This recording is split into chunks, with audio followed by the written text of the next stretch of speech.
Alors, vérifiez que la pression se situe bien entre 1 et 2 bars. Si la pression est insuffisante, vous avez ici un dispositif de remplissage avec 2 robinets.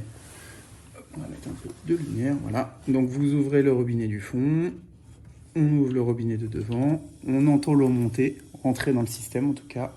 L'aiguille monte, on referme.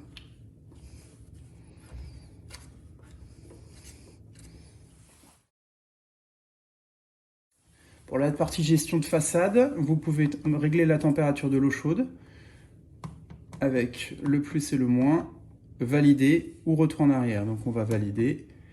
Vous avez la température de l'eau circulant dans les radiateurs, pareil, plus, moins, valider. 75 degrés, c'est bien. C'est un peu excessif, moi je descendrai de 5 degrés. Voilà.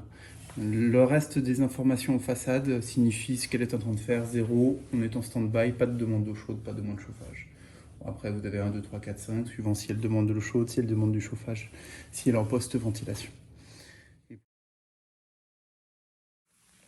Après une coupure électrique de la chaudière,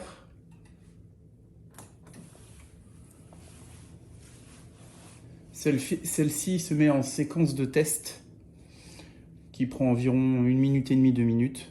Sur cette séquence de test, il est impératif de laisser un radiateur complètement ouvert, obligatoirement, de manière à ce qu'il puisse valider tout ça.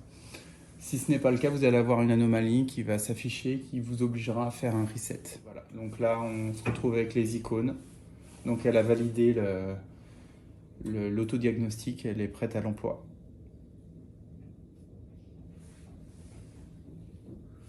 C'est parfait.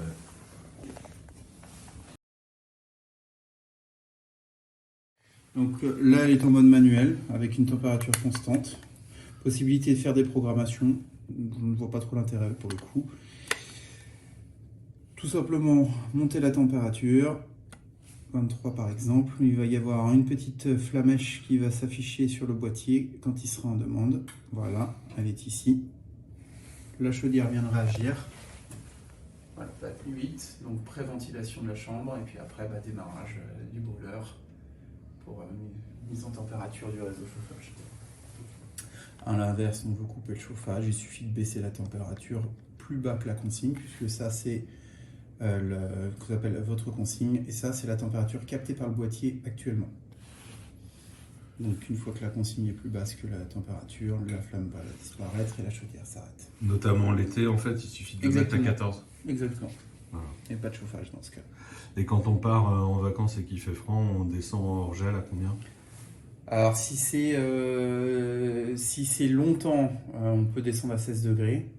Si c'est pas trop longtemps, ça ne sert à rien de faire de trop gros écarts. Si vous faites de trop gros écarts, elle, quand elle va le redémarrer, quand vous allez la relancer, elle va augmenter sa puissance pour compenser ça. Et finalement, ce que vous pensez économiser, ça sera pas bon. Et les constructeurs préconisent pas plus d'1,5 degré d'écart entre un cycle confort et un cycle réduit. D'accord. Donc là, c'était 21 ou 20,5. On part en week-end, en fait, on la met sur 19,5. Voilà, si c'est pour un week-end, 19,5 ou à 19, 19,5.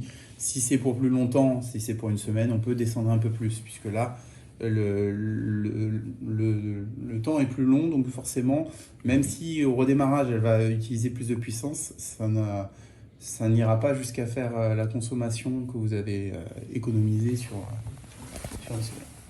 Et là, la fixation, normalement, il est juste proposé sur le dessus, voilà, éclipsé.